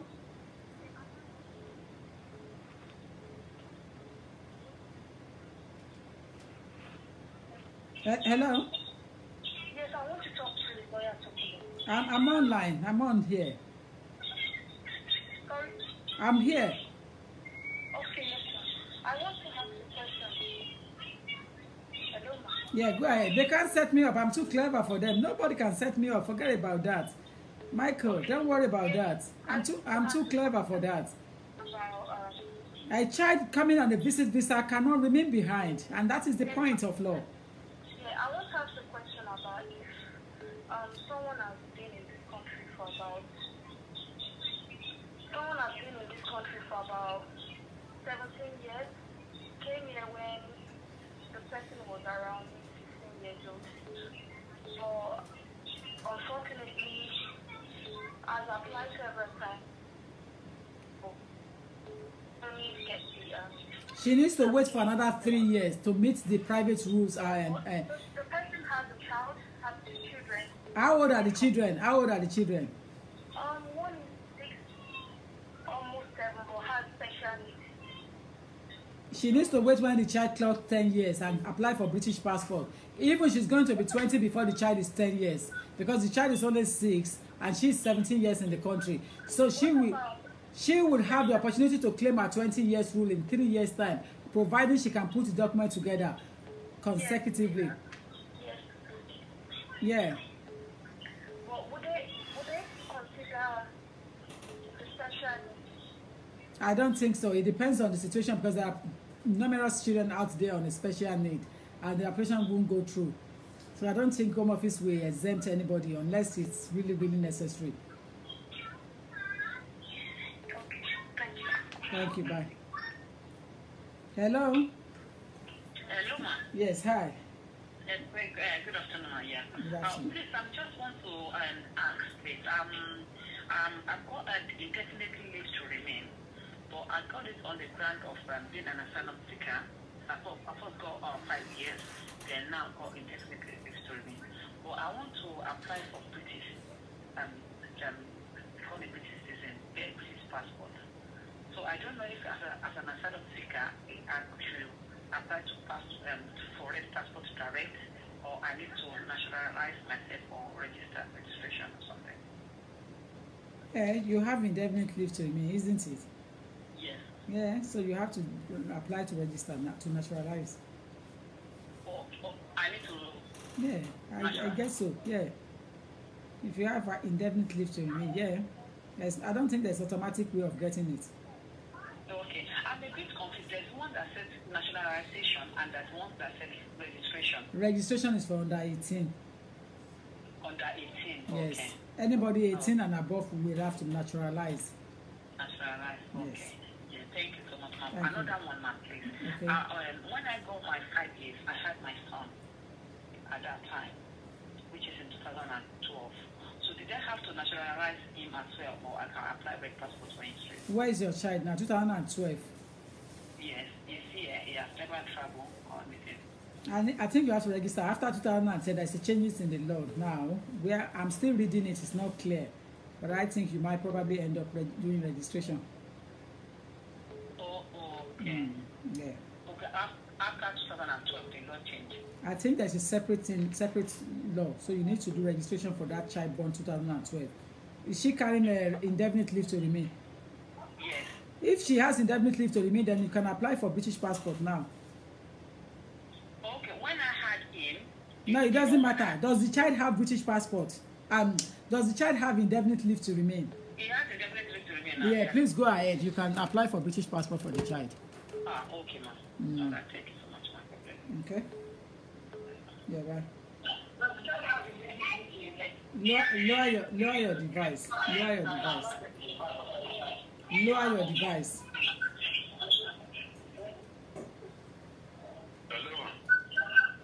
Hello, hi. Yes, thank you.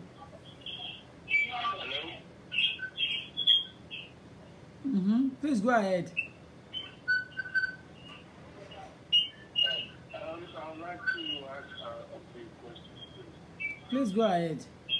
Thank you very much. I have 2 British children, and my wife is from EU. She's an EU national. I want to know, in your legal opinion, which is the best route to go? Can I use my wife or my children? Are you living together? Yes, we're living together. And your wife has what? Again, What status has she got? she's an EU national. And have you got residence card under her? No, I haven't got anything. You are better off to apply under your wife. Under my wife. Yes, if she has EU passport And your children, what status is your children carrying? What status have they got? They have British passport. You can use both of them together. But if you are living with your wife, I think you should make application under your wife, white children. Yeah. I think you should make application under British passport, under European law, so that you will get 5-year residence card, and then you will get your permanent residence within 6 years. I've tried it 2 times and it was 50% because we're not married like under British law, because it's only traditional marriage. Yeah, so in that case, you need 2 years of living together. If you have not done marriage under British law, then you need 2 years of living together. Then go in and make application under a extended family member. Thank you. Thank you.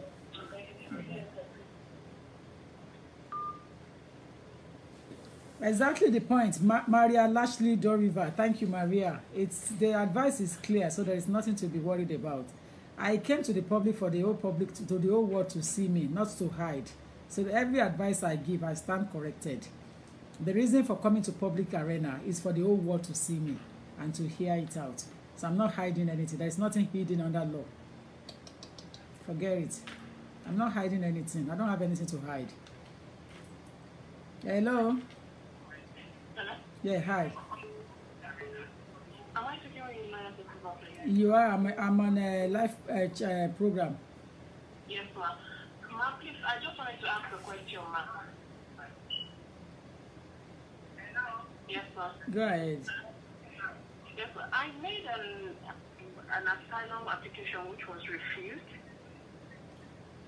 So I made a judiciary review appeal, ma'am. So after a few weeks, the Home Office wrote us to withdraw. So we put in further information, and so after a few weeks, they wrote us to withdraw our appeal. So and that they will reach us with another decision. So I was wondering what that means. They withdraw appeal. They asked us to withdraw our appeal. Who asked you to withdraw? The Home Office. Did they put it in writing? Yes, they put it in writing, but the system we used said that they need to send a form that you will sign to consent. Was it a JR case? Ma'am? Was it a JR, judicial review? Yes, ma'am. Yes, ma'am. It's a 50-50 withdrawal. Okay. Withdrawal is 50-50, but you still have to withdraw when they say withdraw. But you will not know where they are coming from when they say withdraw. They're going to look at the case back again. It's either they grant it or they refuse it. So there's a tendency that they can refuse. They can refuse it again if it's JR, unless if it's appeal. If it's appeal that the case is ready to go on first-tier tribunal or upper court and Home Office withdraw, that is excellent. That's guarantee. Okay, it's JR, ma'am. If it's JR, they ask you to withdraw. You just have to wait. Okay. What was the application based on? What was it on? It was the application. Ma'am, what was the question again, ma'am? What was the application based on when you made the initial application? What was it on? It was an asylum application, ma'am. Asylum application, yeah? Yes, ma'am. They probably will give you 2.5 years instead of 5 years. Okay. Yes, that's why. Do you have a child? Do you have a child that clocks 7 years among your children? I have a 6-year-old. How old? 3-year-old and a baby. 6 years. Yes, ma'am. They can still do 2.5 years. They can still do 2.5 years with it. Oh. Yes, that's why they ask you to withdraw. They can still do 2.5 years. Okay, ma'am. Yes. Okay. Congratulations in advance. Thank you so much, ma'am. Yes, they can still do 2.5 years. Yes. Okay, good luck. Thank you, ma'am. Bye. I don't like to make give bad news for my clients or my fans. I want you to hear good news. That application, Fatima is right, Indoro. Since I asked her to say it again so that I can hear clearly. It was an asylum case. The case went to JR, and they asked them to consent to withdraw. So they basically must have looked at the age of the first child and said, what's the point of wasting the money, government money? Do you understand? What's the point of wasting public funds and that's why they ask them to withdraw, but they have to consent. If you don't consent, Home Office will lambast. So the only way is to withdraw. There is every possibility that they will grant her 2.5 years if the 5 years is not given. The chance of getting the 2.5 years is high. Hello. Hello. Hi. Hello. Hi. Afternoon, ma. Good afternoon, dear. I was watching you on the TV right now. Thank you. Thank you. I just want to ask a few questions. Okay. My question, which is like, I've been in the UK since 2004. Yeah. Since 2004. So I was married since 2005. Okay. And then I married to a British woman. And then what happened anyway? They gave me 3 years. So that 3 years was about to expire 2015. So what I did, I make a big mistake. The mistake which I made is like a friend of mine tried to fill the form for me because I took it to the lawyer. The lawyer was busy. So my friend told me that you can take the form, print the form out from the internet. So and then after my friend did that application form, I put £600 in that account before because I know they're going to take £600. So my friend told me no, I'm not going to pay £600. It's free for me because I was working. So at the end of the day, we submitted the application form. That application form was wrong. So Home Office sent me 14 days notice that I need to come and explain this application form will fill. So what I did, I took it down to lawyer place. That's the lawyer that told me that he was busy before. And by the time I took that letter to the lawyer said, okay, because he doesn't know what I filled in that first application form. And the lawyer said, okay, the best thing what he's going to do is going to fill a new application form for me. So by the time the lawyer filled a new application form, that I pay almost like 1,500, something like that, with the NHS fee, everything. And then by the time the paper is going to come out, then I gave me 2.5 years. They gave you 2.5 years. 2.5 years because I got 3 years before. But it's supposed to be 3 years again. Thank you, man. Thank you. So for now, and my son is British. My son is going to be 13 years now. My son is going to be 13 years October. And then the 2.5 years they gave me recent now is going to expire September 4 next month. So then I went to go and meet the lawyer. Say I've spent 3 years before. So now I want to spend another 3 years. That 6 years which they gave me before, which I was supposed to spend 3 years, supposed to renew the second time, class be 6 years. So I made a mistake in that application form. So that is why they changed it to 2.5 years. And at the back of the card, they put it at the back of the card. I cannot claim, I cannot take any benefit, nothing. And since I've been in this country, I've been working throughout the whole year. I've been paying tax. So when I go to meet the solicitor on the 15th, I told the solicitor that I've been in this country for a long time. So is there anything we can do for me to fight back? Because I got it proved that I've been here for a long time, and my son is British, and I've spent 3 years before, and then that 3 years which I'm supposed to spend again, by now I've got indefinite stay. But what happened is that you have taken the offer. You should have rejected the offer. Thank you, because you've taken the offer. The offer wasn't suit you, but you shouldn't have signed on the contract. But you took the offer on. It's like taking a HP hire purchase, or it's like going into an agreement in contract law. I didn't took the contract, man. What happened is like the lawyer when I took that letter to the lawyer read the letter. The lawyer said to me, "Oh, I don't know the application form which you fill that is wrong, that you made a mistake. So what I'm going to do, I'm going to fill a fresh application form." So I just feel okay. The lawyer know much more than me. I'm a novice. I don't know anything. So I'm just okay. As a lawyer, you know what he's telling me. So the lawyer told me that okay, I need to you need to fill in a fresh application form and send it to them. So after that lawyer filled that fresh application form, so the one that's with Home Office before, they didn't return it to me. They didn't return it to the lawyer. So the one the lawyer saying, when they're going to send me a paper back, they now send me a 2.5 years. And the lawyer rang me. He said, "You got a bad news," and they let me know what to do. And they say, "Okay, it's 2.5 years they gave." So I was just totally down. I was totally down since then. But the 51 I went back, say, "Is there anything we can do?" Because I know lawyer past lawyer the way they talk.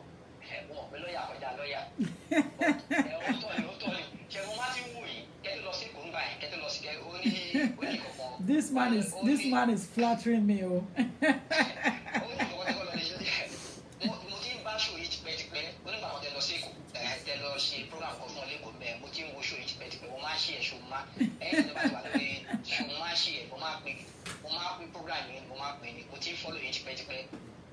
So why didn't you come to me? Israel, that is Israel's journey. It is written that you will go through what you are going through. That's my belief. Everything in life is about destiny. If you have known me for a very long time, what is the devil inside you that restrained you from coming to me? Ah, gosh. If you look at the letter the Home Office sent to you, they put you back on 10 years parent rules. I'm not joking. So listen, you have used that 2.5 years they gave you. You shouldn't have taken it. That's the offer I said you should have refused, reject.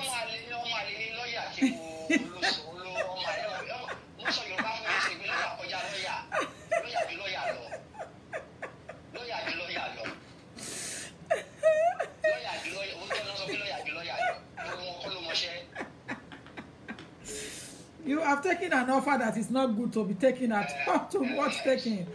So the only thing is that I tell you what to do so that I won't give you negligent advice. You've been spending money already. Only what you need to spend to my office now is only £50 consultation. Come to my office, book appointments before your renewal. Let us dialogue that documents together.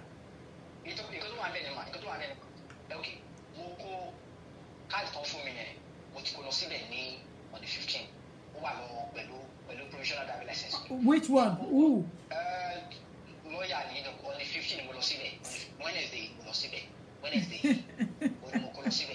So listen, we should log back. We still see argument in bed. Because one benefit process demolition. Home office fee £1,000. NHS fee, NHS £500. Yes. Okay. The way them are law expire on the 4th of September. So one continue the since we have also we want any to tell the shit for me. So you bye. To get motivation multiplying by we have my parallel saying, get my parallel saying, believe we should buy. I want to for me the same paper, not buying the finished being at machine, being sorry. Yeah, because you didn't. You see, there's a sense as a person called Boruduro. You didn't Boruduro. Honestly, look at you. You're very sharp. You're very sharp in talking.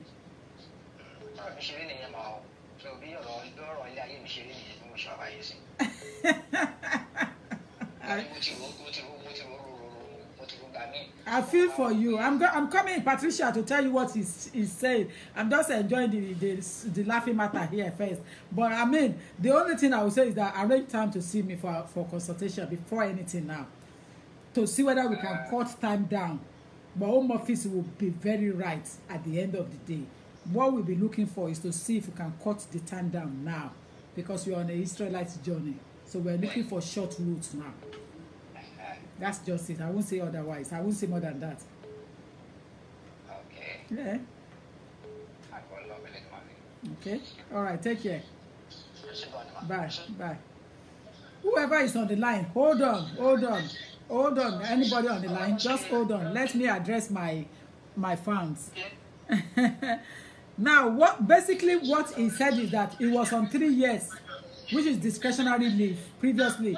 Hold on. Lower your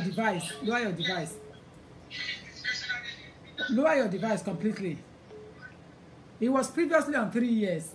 On a renewal, he's supposed to apply for another 3 years. Something happened in between. Probably filling in wrong application. So he went back to a lawyer, and the lawyer asked him to fill in a new application entirely. I don't know what happened. New application that he filled, he went in. They put him back on 10 years route and take him off on DL. And Home Office is very good at doing that. Trust me. That's what he did.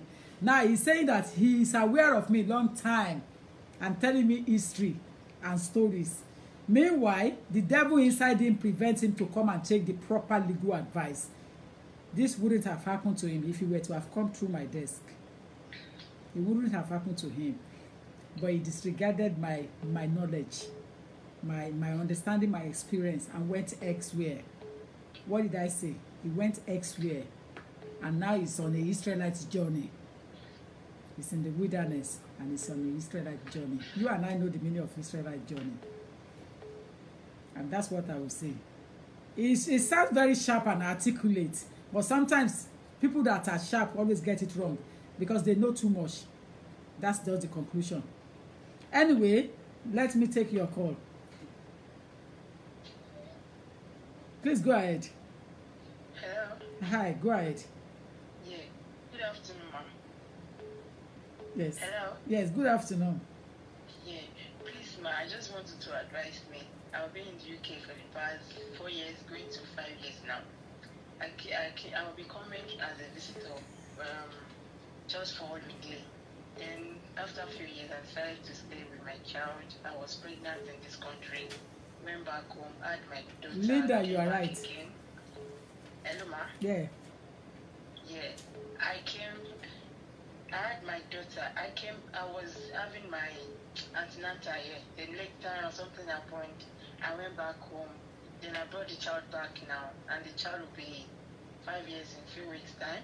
So I don't know what advice can you give me? At the moment, we don't have any certain. The child came to you. The child was born in the UK. No.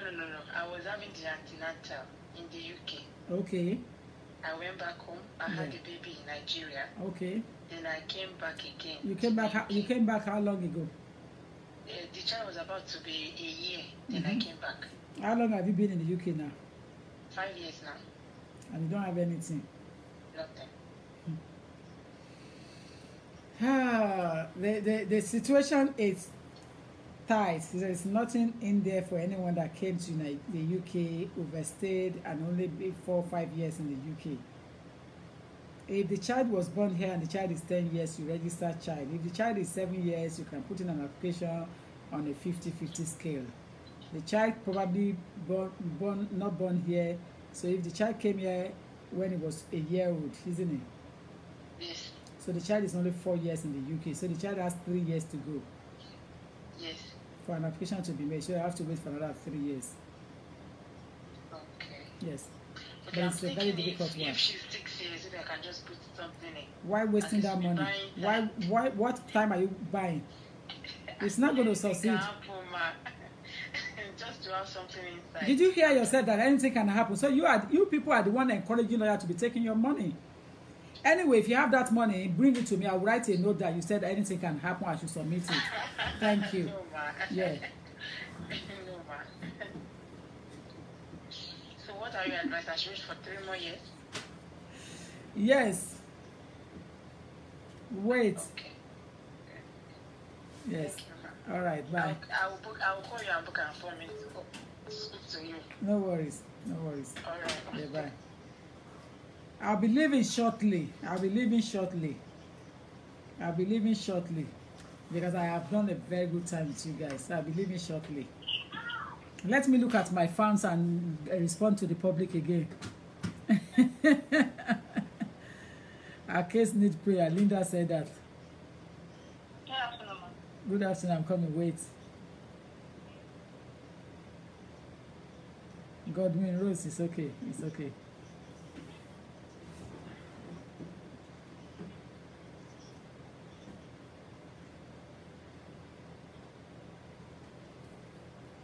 Exactly, Karen. Exactly, Adeomade. Exactly, Maria. Thank you, Linda. You're very right. Okay, Akinsuli. Yes. Please go ahead. Yeah, good afternoon. I just have a question, ma'am. Okay. Please, ma'am, under the asylum rules, when it says appearance granted anonymity, please, ma'am, what does it mean, ma'am? And no anonymity. It's granted anonymity. Oh, that means that no, they will not disclose your case to the public. Granted anonymity means that it's private. They will not put your name to the public, so your name is not going to come anywhere in our case law, in our anything. They protect you. You've been protected. Is it a good time or a negative time, ma'am? Was the case have you gone to appeal? Yes, ma'am. But is the appeal allowed? Yeah, no. They said the appeal is And now, yeah, but they're saying that they're not going to paste it. They're not going to publicize the dismissal of the appeal. So that's fine. But the appeal, you need to challenge it or do another application again. Okay, thank you, ma'am. All right, there. Thank you, there. Bye. Hello. Hello, ma'am. Thank you. Yeah, good afternoon. Thank you. Yeah, please, I have a question for you. Hello? Yeah, please go ahead. Yeah, so I'm a family member of the international. I said a family member. I'm married partner. So my partner is a qualified person. So I have 5 years under my partner. My visa is not expired. It's going to expire next year. But because my partner is a qualified person and is applying for permanent residence, so I submitted my passport with him, applying for permanent residence. You have what? So I have 5 years. And I'm a family for international. Okay. So because my partner is a qualified person and is applying for a permanent residence, so I applied for permanent residence as well because we lived for 7 years. So on Thursday, the case worker called me to do almost transferred to me because my passport is not expired and I still have about 1.5 years with it. My partner is qualified, but I still have to wait till next year. So she said to me she's going to issue me a biometric card and I'm going to carry the many before on the passport. I just want to have tea, ma'am. Like, you know, she called me and told me, I just want to know, like, what time, like, does it take them to reply or to send them back on the other phone?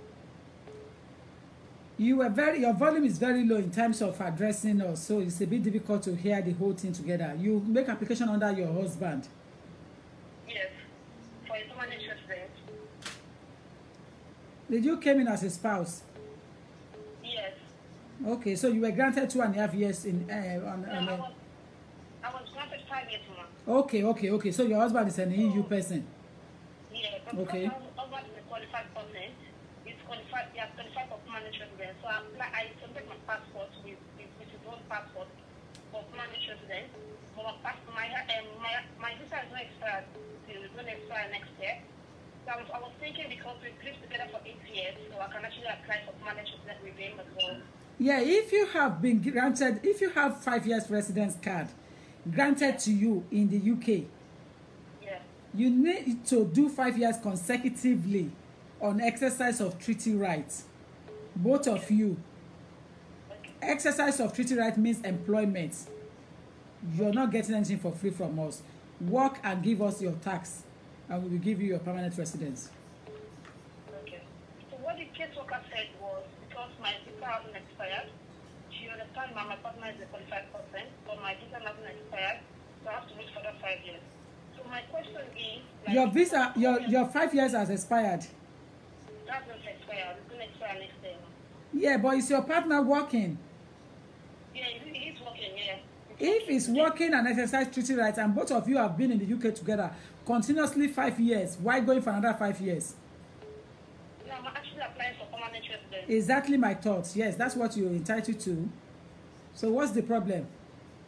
The caseworker called me and said to me, because they're going to start counting my 5 years from when they actually counted me my 5 years. So it doesn't expire now, so she can actually issue me the permanent residence. I have to wait till the end of the 5 years of my visa. Yeah. So how many years have you got to go? Just 1.5 months. But you have to apply from the date of the stamp in the passport or on the card, not from the time of submission. I keep telling people this thing. Your 5 years is from the card. I know, ma. I'm actually applying on the basis of that we've lived together for more than 5 years. No, you cannot apply on the basis of living together for 5 years. You will apply according to the residence card, according to the biometric card. Okay, I understand. Anybody can say 10 years they have been living together and get documents. The card is what will stipulate the period of your exercise of treaty right along with your husband in the UK. Okay. So you need to follow the card. My question now is, because the caseworker called me and told me, I just want to know, like, how long will it take for them to send the document back? Because she called me and told me and said to me, she's going to issue a biometric card for the remaining resident card. But are you not applying under your husband? Yeah, the caseworker is wrong. The caseworker should have returned the documents to you and said that you are not ready to apply now until 1.5 years to come. So they're not supposed to issue you another card. I think what they did is that they transfer you to a biometric card. You were not on a biometric card before. Yes, I wasn't. Yes, That yes. is it. That's it. That's answered my question. I'm okay. Fantastic. Thank you very much. I have to go now. Thank you. Thank you. Fantastic. Ladies and gentlemen, I'm afraid I've got to go now. It is good to have it short like that. 2 hours is not that short, believe me. But I want to appreciate all of you. You see, there is no way I can love you guys less. I've told you, this platform is special to me. And you guys on it, you are special. Because without all these names coming up, Fatima, Elsie Favor, Funke, you know, Tandy, all of you, Layo Martins, you see, Adeomade, Ayelabowo, Iyepe Ayelomo, Ayoluwa, Temitope Oyebola, Elsie Flavor, Olufumilayo Yetunde Showumi, Nessa Zata Wendulo, Labisi Azan, Aflashade Amzad, Edward Festus, Adeyinka Bedmos, Fatima Indoro. All these names, without you, there will be no Tokunbo Olagbaye. I have to let you know. With great humility, I appreciate all of you. Ayelabowo, all of you, thank you. All of you, I want to appreciate. I want to say thank you very much for supporting me on this program, on this platform. I remain great humble to you. With great humility, I am here to serve the public. But please, individuals, when asking questions, ask within the realm of law. Common sense must prevail. Ask questions within the realm of law. Common sense must prevail. Don't get carried away. On this platform, there are many big parastatals watching. I'm aware of them. Many stakeholders are here watching and lifting this video away to go and review it and see the advice I've given. So don't make mistake, don't get carried away. This is not just between us alone. This is to the world at large. So when asking questions, please make it in a way that people will respect you. When you ask questions, they will know that you are intelligent. As for me, I know how to handle draft questions. I don't have problem. But you should be careful the way you put your question back to the public, so that people will not underestimate your intelligence. Apart from that, I can't love all of you less. Thank you so much for your support. Great humble. I love you all. I will meet you again on Monday morning by God's grace to come and finish what we have not completed here on Monday morning, if God permits us with time, because I'm a very busy person. But I cannot love you. Thank you so much for your support. I love you. Have a great weekend. Enjoy yourself. Bye for now. Tokunbo Olagbaye. My office number is 0208 309 8808. 0208 309 8808. I'm on the 14 to 16 Powys Street, Woolwich, London, SC18 6LF. There is nothing called free lunch. There is £50 consultation to pay when you come to see me. Nothing is free in life. Don't be deceived. Nothing is free. But I won't love you less on this platform. Take care for now. Ankara Carnival is on the 25th of this month. Bobby Promotion is in charge. Like I said on my page, Bobby is my real person and his wife. They are my real person, both of them. So I will continue to talk about Ankara Carnival. They have dropped my clothes. They have dropped my ticket. They have even dropped the ticket of my guests. So to tell you that Bobby Promotion is my real person, it's going to be a fun day. And you can see the advert of Toplotech on my page. Toplotech is my person as well. And you can see his advert that I've put on my page. There's no difference between all of you. We are one in love. And we are one in love. Let's meet on that day and enjoy ourselves. Ankara Carnival is going to be fun on that beautiful day. Thank you until then. I'll see you on Monday. I haven't changed. Tokunbo Olagbaye. I remain humble. Love you. Take good care. Bye for now.